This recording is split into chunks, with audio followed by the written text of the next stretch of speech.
ভাইয়া, কাকে বিয়ে করা উচিত? আমি যাকে ভালোবাসি তাকে, নাকি যে আমাকে ভালোবাসে তাকে বিয়ে করা উচিত? চমৎকার প্রশ্ন। শোনো, সংসার শুরু হয় একটা অঙ্ক দিয়ে, বাসা ভাড়া, বাজার করা, দায়িত্ব নেওয়া, এগুলো দিয়ে।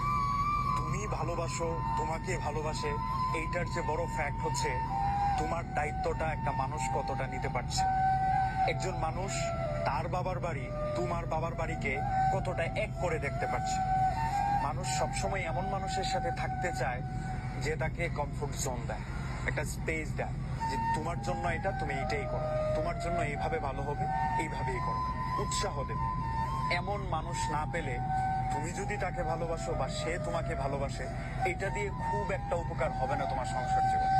সংসার জীবনে তোমার স্যাক্রিফাইস, তার স্যাক্রিফাইস, তোমার এক করে দেখা, তার দায়িত্ববোধ, এগুলো সবচেয়ে বেশি কাজে আসবে। এখন তুমি ডিসাইড করে নাও কে তোমাকে ওইভাবে রাখতে পারবে।